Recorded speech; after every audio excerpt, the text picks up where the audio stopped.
I am K C Mishra, the Vice Chancellor of Sri Sri University and Dean of Faculty of Management Studies. Today we will be discussing something about the unique education called MBA education. We will structure out why one should study MBA, what is the profile of MBA like to have the achievement orientation, why one should study MBA in India, and why one should visit Sri Sri University Faculty of Management Studies to access the MBA education. I remember there was a diminutive, short-statured, soft-spoken Prime Minister of India, Sri Lal Bahadur Shastri. When he became Prime Minister of India, India was besieged with thousands of problems. Lal Bahadur Shastri was unfazed. He gave a slogan, Jai Jawan, Jai Kisan. This showed his leadership. Separate the essential from the trivial. You cannot tackle thousands of things at a time, nor you can galvanize a country by quoting about 1,000 things. You have to just be pithy and separate the essential from the trivial or non-essential. So, MBA education is primarily aimed at taking the essential from the trivial and marching ahead from the rest of the melee. We have two things. One can make a lot of effort without result, and one can be result focused. The second aspect of MBA education is to be result focused rather than effort focused.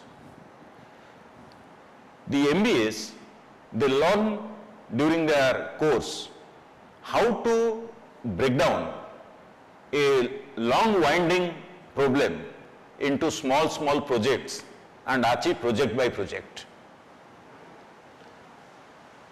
Complete a project, review, get the essence, go for the next project, allocate unit by unit and achieve.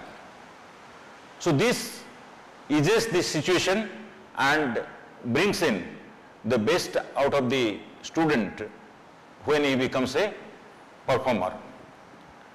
There is another interesting thing that a leader should also learn how to become a follower. A good governance is one where there are good corporate citizens. So for that, nobody should assume the role of a permanent supremacy that creates jealousy, greed, in fact, non-compliance and sometimes arrogance. So MBA teaches how to matricize the life.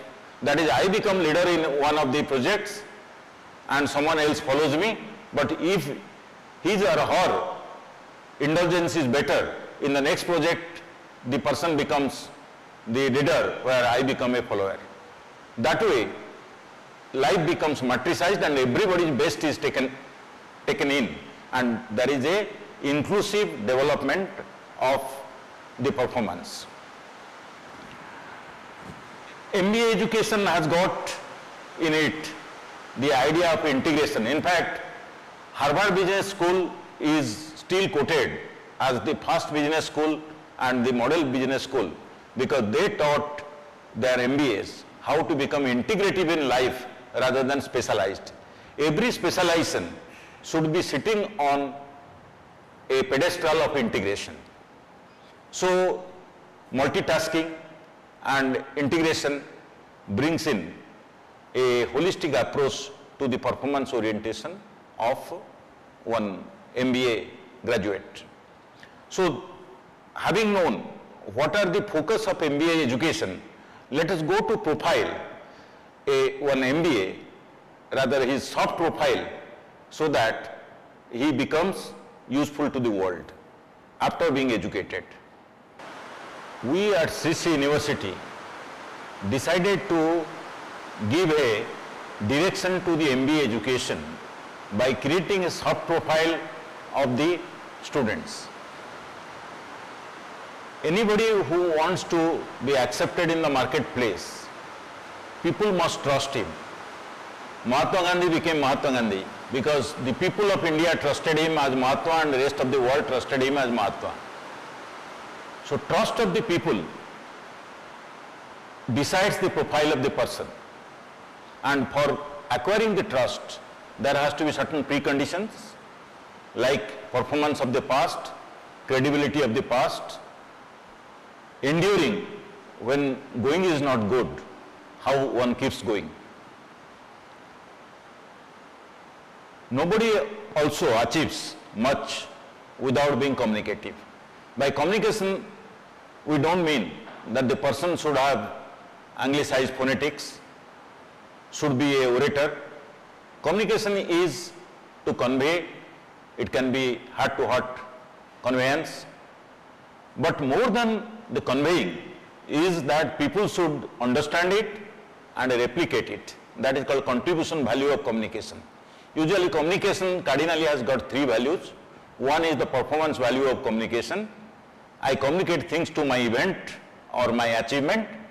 Second is contribution value of the communication, where my communication is replicated and the others can repeat the communication. And third is entertainment value of the communication. All three are important, but contribution value of the communication replicates the work and makes work viral. Next is the enthusiasm of the person. When I enter into a room, people should not close door to me or should not expect that this man should leave. My body should have so much to give that the people, when I enter, get energized.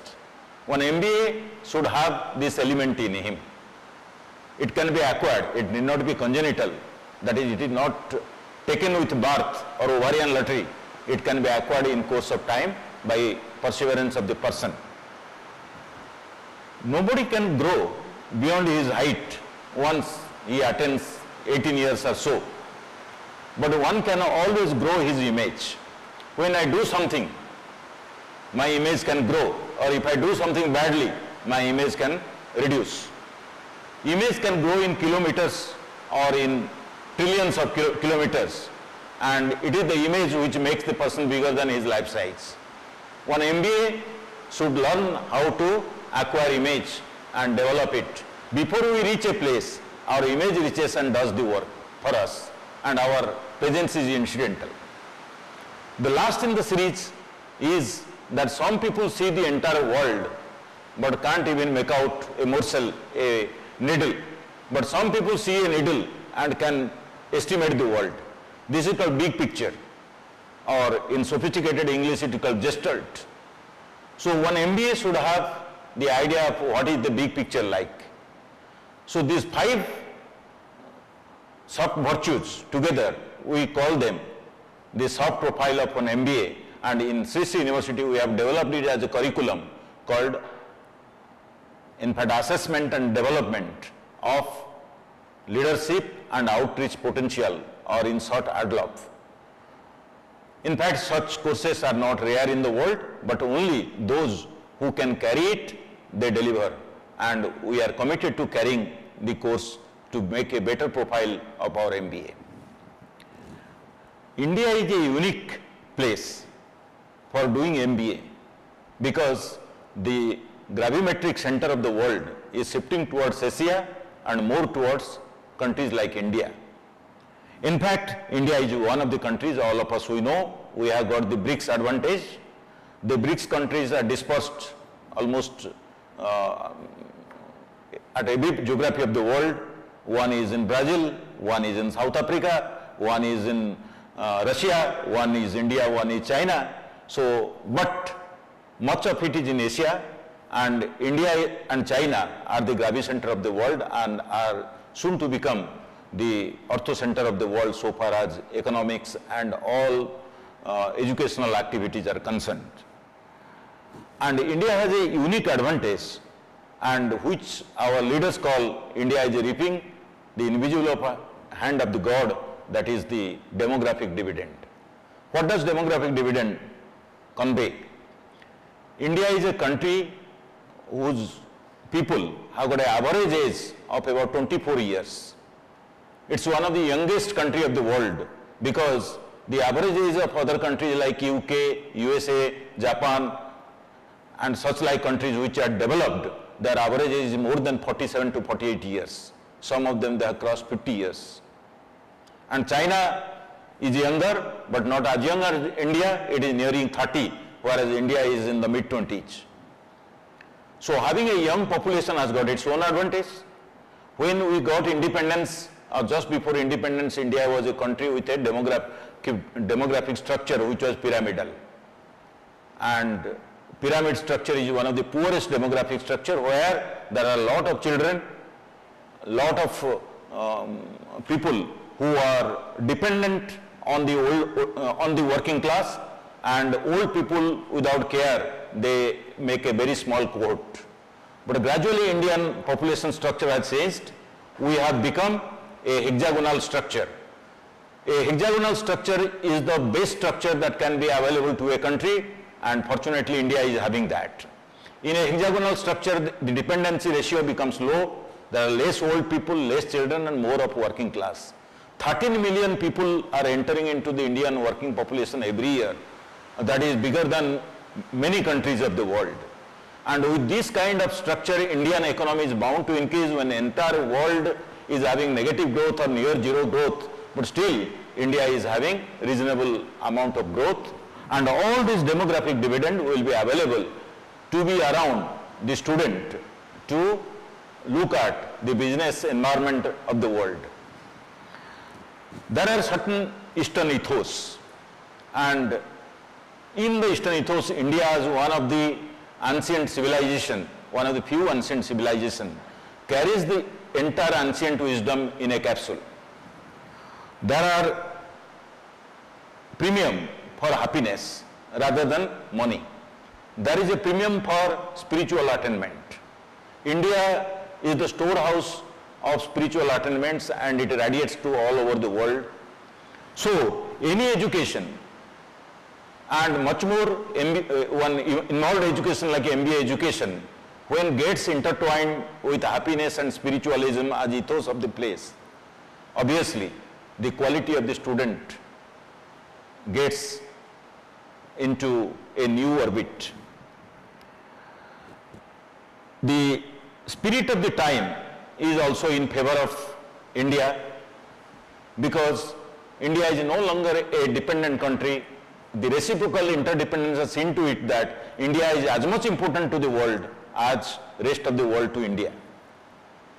So India is no longer a taker, it is as much a giver as it is a taker, and with that kind of newfound confidence, the environment around will be conducive to the students' own confidence. And there is a beautiful technology. In fact, when our rockets do not have sufficient technology, somehow Indian scientists put the rocket in the orbit. When we do not have enough road, somehow we put our vehicles on the road and we manage. And this is what we call jugaad technology. In fact, India is a land of improvisation which can bring in new innovations. When mind is refined, when mind is without fear, the jugaad gets converted into innovations, and innovations get converted into the beautiful acquisitions for the mankind of future. And no wonder boson is of Bose, or there are Indian diaspora now all over the world, because gone are the days when India was only a knowledge seeker. India has become a knowledge giver all around the world, and obviously there is, from the erstwhile brain drain, there is a reverse brain drain, and India is the land of opportunities, and the MBA can always search for opportunity here and search for opportunity far, because look at any of the MNCs of the world, you find half of the boardroom, half of the top management is filled with Indian talents. Of course, there is the land mass, there is a diversity. India is bigger than the world, jocularly it is told, and one can find all kinds of variety. If one has understood India, one has understood the world. The last of our structure is why one should come and admit himself or herself for MBA in Sri Sri University. The requirement of MBA is fourfold. The first fold comes from one's acquisition of knowledge. Knowledge gives the confidence and it exudes trust. People believe in person who is confident with knowledge. And this knowledge is primarily given in institutions, and the institutions with brand like Harvard, Wharton, Kellogg, or London Business School, INSEAD, or some schools in Singapore, or some schools in Japan, or our own IIMs, they are known to be giving this kind of knowledge. And we guarantee at Sri Sri University, we will have a faculty portfolio, and both inside and outside, which can easily impart this knowledge, because we will be drawn from the same Ivy League structure. There we are one of those big of the world. But next comes the idea of influencing practice here and now. Knowledge doesn't get converted into performance unless one has got a high conversion factor of influencing practice here and now. For this, we will be certainly not one of the many of the world, we will be one of the few of the world who know how to convert knowledge into practice. But the third aspect is the individual development, which we call Bhakti Vikas. In Bhakti Vikas, we come from a stable called Sri Sri stable. In the Sri Sri stable, Sri Sri Ravishankar ji's Art of Living, or AOL, is spread almost all over the world, 160 plus countries. They have adopted Art of Living as the savior of the mankind for the modern times. And the focus of Art of Living is Bhakti Vikas, or individual development. And in this, we can claim to be unique. And that will be integrated into our MBA curriculum, and we will be reflecting the ideas and ideals, life and time of the great people who have developed Art of Living, taking it from Guruji, Sri Sri Ravishankar ji. The last in the series is what is called reverse carry forward in management parlance. A reverse carry forward is like this. If I am a very rich person and I die, my daughter gets my property in carry forward. So tangibles are carried forward. Suppose I die and my daughter becomes secretary of UNO, or my daughter becomes a great political leader or spiritual leader, then people say, this is K C Mishra's daughter. So I get some name because of my daughter, and this is called reverse carry forward. Intangibles are reverse carry forwarded. So similarly, in a university like Sri Sri University, when you come to as a chartered member or new member, then you get admitted in a school which doesn't have a much demand on you. It will be one of the cheapest admissions, like in 1964 IIM Ahmedabad. But now IIM Ahmedabad people are not admitted very cheaply. Now Harvard people are not admitted very cheaply.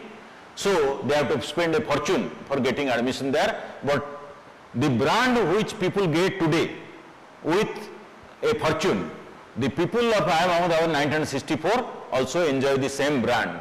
Similarly, after 10 years, when Sri Sri University will be one of the world's biggest brand, you will get the same brand entering into the university at a very small investment. So this is the uniqueness of entering into the university at this point of time. So overall, we can summarize by saying that knowledge, influencing practice here and now, and getting into individual development, and that too at an affordable investment, will be the unique opportunity that Sri Sri University will be offering to any forthcoming student. MBA education started right in the beginning of 20th century in Harvard Business School. The idea at that time was that there are many sectors in USA which are coming up, which are undermanaged. There are business ideas of people, scientists are given business ideas, but scientists who are not the people who can come and manage and start a business.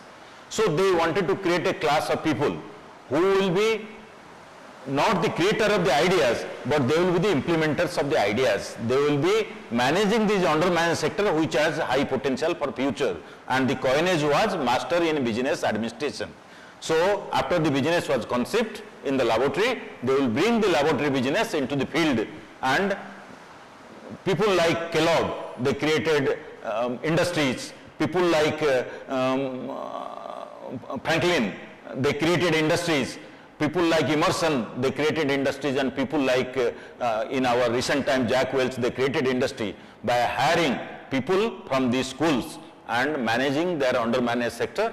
And in fact, General Motors or Chrysler's, all these things in USA, they happened because these management graduates, they graduated and they came and fulfilled the need, because every scientist could not come and manage these business organizations, because scientists are a class by themselves. They are overwhelmed by their own knowledge. Mark Twain had beautifully told it, that to do work, your knowledge should not interfere with your work. That is what is the essence of MBA, where you keep your knowledge for your understanding, but utilize your ability to become multidisciplinary, like it is explained, to become integrative, to become projectized, to become both a leader and a follower. All these traits you acquire to become a business manager, so that instead of it being bogged down into details, you become a person who gets the thing done and achieves the result. So that is how Master in Business Administration as education started, and India particularly has got a lot of undermanaged sector. For example, our agriculture is totally undermanaged. It's only traditional cultivation and traditional management of farm affairs. So we need a lot of MBAs for managing our agriculture sector, and that's why we started agribusiness. Similarly, there are a lot of entrepreneurial ideas in India, because there are masses and no real demand ever remains unfulfilled, and there are a lot of demand in India, and that demand has to be supplied. For supplying that demand, we need a lot of entrepreneurs, and for being an entrepreneur, one should not only be having one business idea, one must be able to manage that business idea. That's why we started Entrepreneurship MBA program. Then there are traditional functional requirements like financing, like marketing, using systems for IT, human resource management. Ultimately, every product that is produced must be sold to the ultimate consumer after understanding the consumer behavior and consumers' preferences. So all these require general management ideas in finance, in marketing, in systems, in human resource development. And then comes the next stage, that is, one should have all these functional knowledge, all these special knowledges, but one should have also integrative knowledge of how to strategize for the future. Because all money is not at present. At present, whatever we possess is wealth. All money is in future. And future money has to be captured to make it present wealth.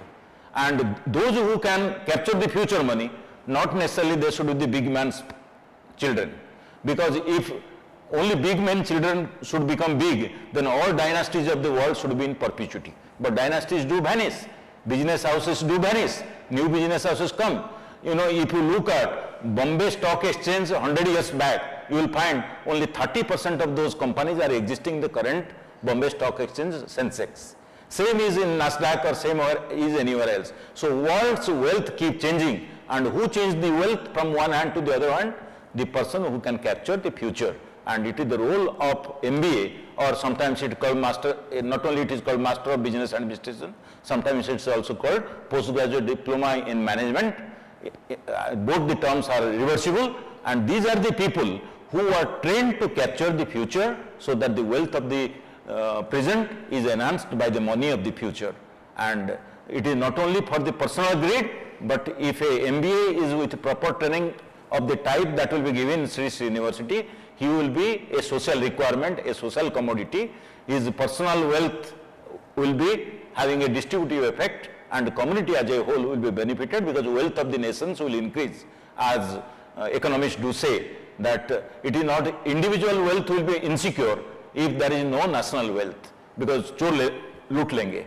So that's why when I become wealthy, I must see to that my community becomes wealthy, so that I live happily, and that is the insurance against social tension. So MBA is essentially an insurance against social tension and an insurance against wastage of the opportunity of the future.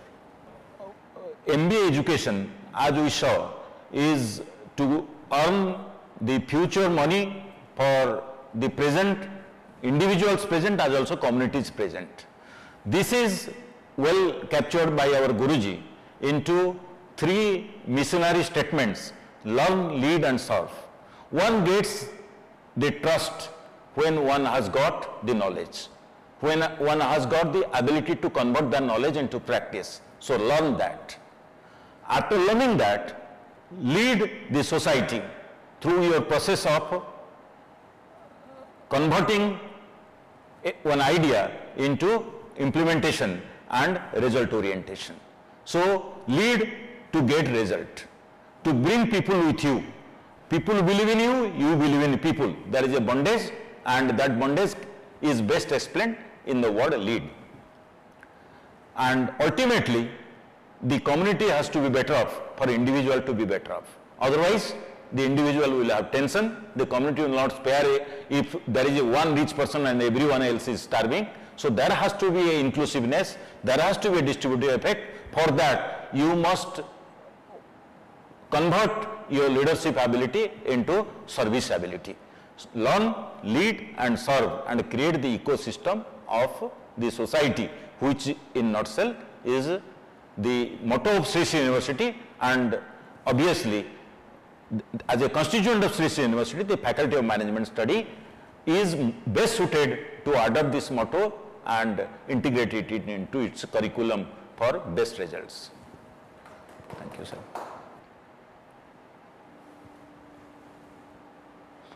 Sri Sri University is based on the philosophy of simple living and high thinking. Like any other spiritual leader, Sri Sri Ravishankar has shown to the world that first you must know how to carry your people along at your home, and that is how the ashram in Karnataka near Bangalore has been created from almost a barren land to a paradise. Same way, we got a landmass which had a spiritual bearing of Buddhist era with a lot of crevices and lot of cracks and lot of stone. We are slowly and steadily converting into one ashram-like structure where the life will be Spartan, but it will have a natural environment near the beautiful river Kadjodi, and on a hilltop, this particular infrastructure will speak of the ancient Nalanda or Rajgiri or Takshashila now in Pakistan, and it will give us an environment where knowledge will be intuitive. There will be in fact one system where people would be walking knowledge and talking knowledge and dreaming about knowledge and dreaming about society and dreaming about seva. So to create that kind of environment, all our buildings will be naturally endowed so that there will be less